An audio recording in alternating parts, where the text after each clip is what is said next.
اعوذ باللہ من الشیطان الرجیم بسم اللہ الرحمن الرحیم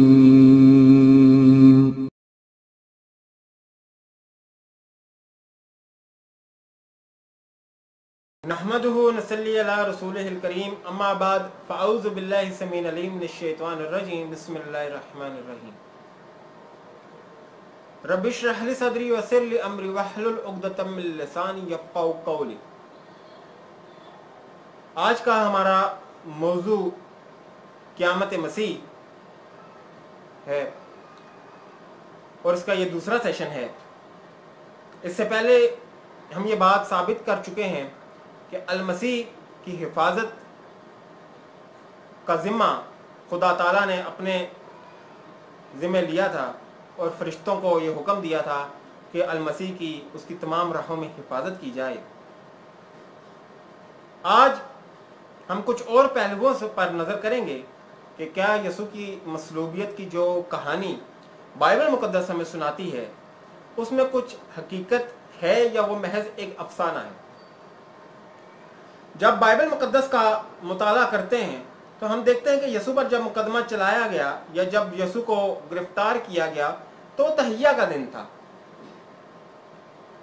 تہیہ عام زبان میں اگر یا عام فہم زبان میں اگر آپ کو سمجھانا چاہوں تو آپ یوں سمجھیے کہ وہ چاند رات کا دن تھا یا عید سے ایک دن پہلے کا دن تھا۔ لیکن جب ہم تالمود پر نظر دوڑاتے ہیں تو ہم دیکھتے ہیں کہ ایوری مین تالمود کے صفحہ نمبر 310 میں یہ بات لکھی ہوئی ہے کہ یہود کا یہ عام قانون تھا کہ وہ نہ تو تہیہ کے دن کسی قسم کی عدالتی کارروائی میں حصہ لیتے تھے، نہ عید کے دن اور نہ عید کے ایک دن بعد۔ تو پھر یہ کیسے ممکن ہے کہ صرف یسوع کی ایک ذات کے لیے انہوں نے اپنے مقدس قانون کو تبدیل کر دیا اور اس قانون کو جو تورات کے بعد جس کو وہ سب سے زیادہ فالو کرتے ہیں۔ یہاں پر ایک اور بات بھی غور طلب ہے، یہ ہے تو ضمنی بات لیکن یہاں پر اس کا سمجھنا اور اس کا ذکر یہاں پر اس مقام پر کرنا ضروری ہے۔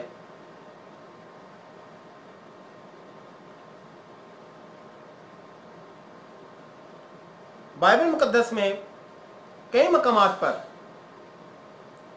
یہ بات لکھی ہوئی ہے، جیسے کہ یوحنا کے باب 2 آیت نمبر 23 اور باب 4 آیت نمبر 41 میں، یوں تو مختلف جگہوں پہ ہے لیکن مثال کے طور پہ آپ کے لیے 2 حوالے میں بیان کر دیے میں نے کہ یسوع پورے ملک کے اندر معجزات کرتا پھر رہا تھا، معجزات دکھا رہے تھے اور لوگوں کی ایک بڑی تعداد ان معجزات کے اندر موجود ہوتی تھی۔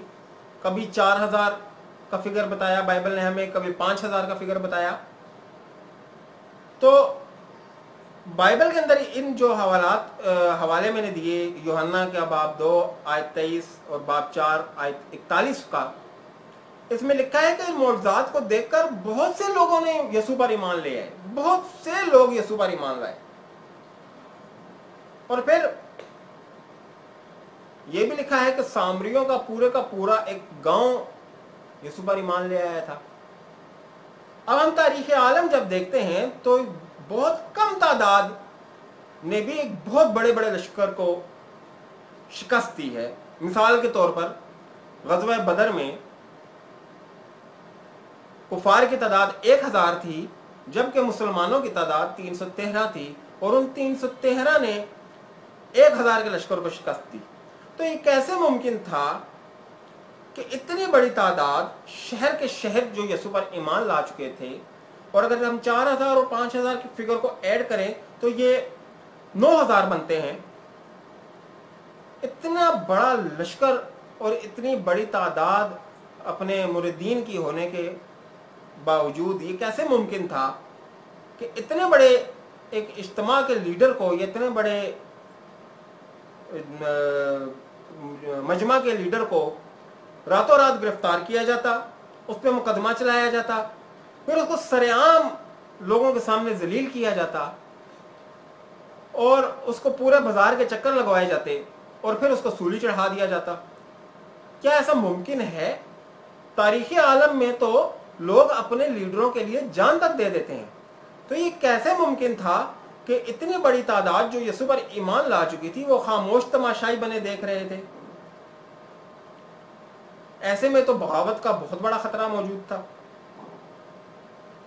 اور پھر یہ کیسے ممکن ہے کہ وہ اپنے لیڈر کو لعنتی موت مرنے دیتے؟ کیونکہ استثناء کے باب 21 کے فقرہ 23 میں لکھا ہے کہ جس کسی کو پھانسی ہوتی ہے خدا تعالیٰ اس پر لعنت بھیج دیتا ہے یا خدا تعالیٰ کی طرف سے ملعون ہو جاتا ہے.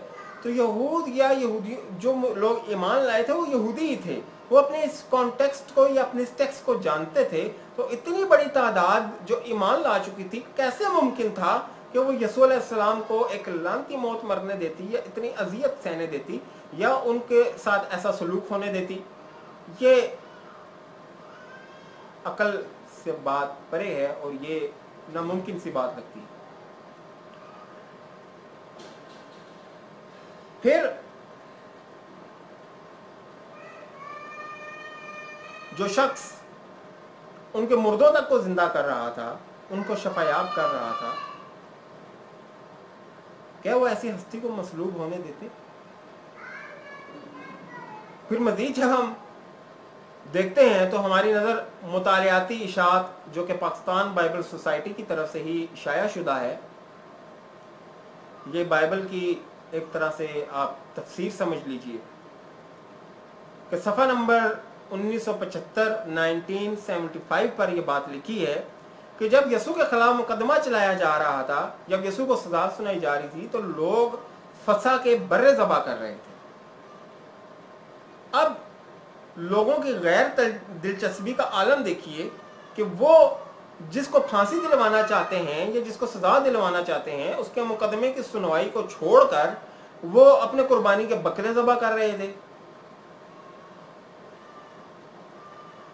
پھر یہاں پر جب ہم آگے دیکھتے ہیں تو ہمیں متی کا باب 26 آیت نمبر 19 تا 20، مرکز کا باب 14 آیت نمبر 18، لوکا کا باب 22 میں یہ بات ملتی ہے کہ یسوع نے اس رات فسح کا جو برہ تھا وہ اپنے شاگردوں کے ساتھ بیٹھ کے کھایا. اب اس کے دو ہی مطلب ہو سکتے ہیں، یا تو مقدمے کا فیصلہ یسوع کے حق میں آیا اور یا یسوع کو چھوڑ دیا گیا، پھر ایسا کچھ ہوا ہی نہیں. شاید اسی لیے مسیحوں کے پولس رسول بھی یہ کہنے پر مجبور ہو گئے کہ اس نے اپنی بشریت کے دنوں میں زور زور سے پکار کر اسی ہستی سے دعائیں مانگی اور التجائیں کی جو اس سے موت سے بچا سکتا تھا، اور خدا ترسی کے باعث اس کی سنی گئی. آپ اس حوالے کو عبرانیوں کے خط 5 آیت نمبر 7 میں دیکھ سکتے ہیں. اب